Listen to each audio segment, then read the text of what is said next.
जय गुरुदेव। आसन अष्टांग योग का तीसरा अंग आसन है। आसन इतने हैं कि जितनी जाति के जीव जंतु हैं।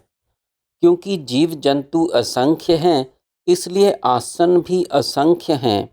अतएव नानाविध प्राणियों के नाना प्रकार के आसन होते हैं, जिनकी संख्या की तुम कल्पना भी नहीं कर सकते।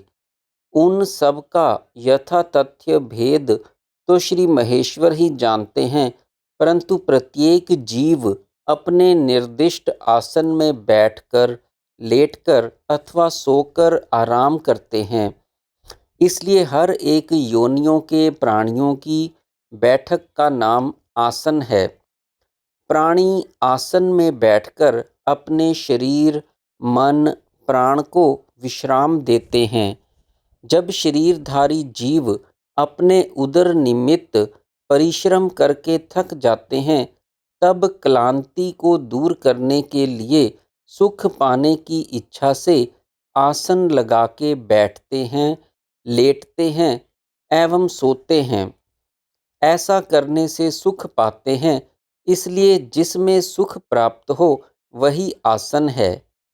पहले श्री शिवजी ने 84 लाख आसन कहे हैं। शास्त्रों में 84 लाख योनियां कही हैं। उनके 84 लाख आसनों में से 1600 विशेषत्व रखते हैं, अर्थात मनुष्यों के रोग विशेष के लिए लाभदायक हैं। इसलिए कुंडलिनी शक्ति का जागरण होने से किसी किसी साधक को आवश्यकता अनुसार वे सब आसन स्वतः हो जाते हैं। इन सब आसनों की शिक्षा देना मनुष्य बुद्धि के ज्ञान से परे की बात है। श्री महेश्वर ने कृपा करके सर्वसाधारण के हित के लिए 84 लाख में से 1600 और 1600 में से भी अधिक लाभदायक 84 आसन कहे हैं। जो उतने भी ना कर सकें, उनके लिए बहुत ही हितकर, व्याधि को नष्ट करने वाले, शरीर मन प्राण को प्रसन्न करने वाले, शुभ कर्म के साधक, ज्ञान में सहायक ऐसे 32 आसन कहे गए हैं, जिनके नाम हैं सिद्ध आसन, पद्मासन, भद्रासन, वज्रासन, स्वस्तिकासन, सिंह आसन, गोमुख आसन, वीरासन, धनुरासन, मृत्तासन, गुप्तासन, मत्स्यासन, मत्स्येंद्र आसन, गोरक्षासन, पश्चिमोत्तानासन, उत्कट आसन, संकटासन, मयूरासन, कुकुटासन, कूर्मासन, उत्तान कूर्मासन, उत्तान मंडूकासन, वृक्षासन, मंडूकासन, गरुड़ासन, वृक्षासन, शलभ आसन, मकर आसन, उष्ट्रासन, भुजंगासन और योगासन इत्यादि। जो ना कर सकें, उनके लिए सिद्ध आसन, पद्मासन, स्वस्तिकासन और उग्र आसन, ये 4 अवश्य करने के लिए कहे गए हैं। कुंडलिनी शक्ति को जगाकर प्राण को पश्चिम मार्ग सुषुम्ना में प्रवेश कराने के लिए इन आसनों के साथ साथ क्रमवार महामुद्रा, महाबंध, उड्डयन, जालंधर और मूलबंध तथा नाना प्रकार के प्राणायाम एवं नेति, धौती, बस्ती, नोली और त्राटक आदि कर्म किए जाते हैं। कुंडलिनी शक्ति को जगाकर ब्रह्मरंध्र में लाने के लिए खेचरी मुद्रा, शांभवी मुद्रा, शक्ति चालन, परिधान और ताड़न तथा परिचालन आदि हठ योग की कई क्रियाएं की जाती हैं, जिससे कुंडलिनी शक्ति शीघ्र जागकर मन, प्राण और शरीर को संगठित करके समाधि में जीव ब्रह्म की एकता साबित करे। नाना प्रकार के आसन, बंध, मुद्रा तथा प्राणायाम आदि अनेक प्रकार की विचित्र क्रियाएं करने से जब कुंडलिनी शक्ति जागती है, तो प्राण ब्रह्मरंध्र शून्य आकाश में लय होता है।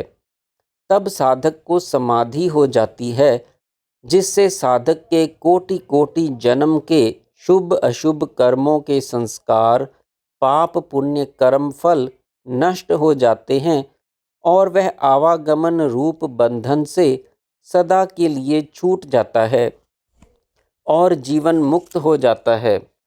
यह तो कहा योग साधन का आध्यात्मिक फल, परंतु इससे भौतिक शारीरिक लाभ भी यथेष्ट होता है।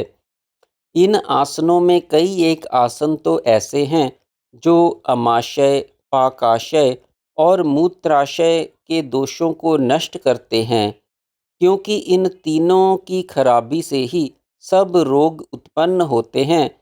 इसलिए जिस जिस दोष को मिटाने के लिए जो जो आसन, बंध, मुद्रा, प्राणायाम, नाड़ी शुद्धि आदि की क्रियाएं हैं, उनको योग्य गुरु से सीख करके संग्रहणी, गुल्म, भगंदर, मेह, प्रमेह, यक्ष्मा, श्वास, कास, शूल, वात व्याधि आदि कठिन से कठिन रोग भी नष्ट होते हैं।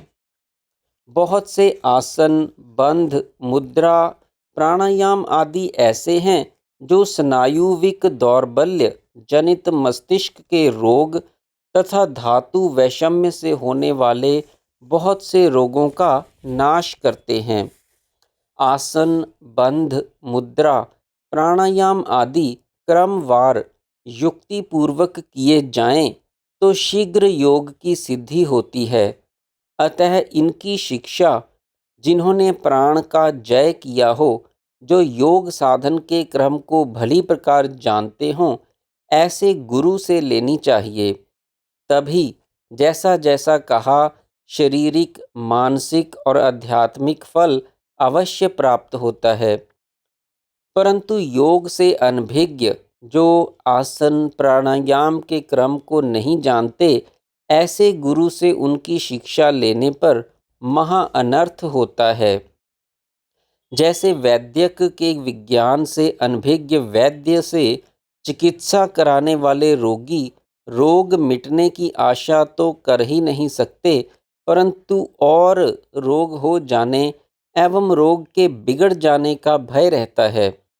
वैसे ही जो लोग ग्रंथ देखकर अथवा योग के विज्ञान से अनभिज्ञ गुरु से आसन प्राणायाम आदि क्रियाएं सीखकर बिना क्रम के करते हैं, उनके रोग मिटना तो दूर, उल्टे कई एक रोग और हो जाते हैं कि जिनका प्रतिकार फिर औषध से भी नहीं हो सकता।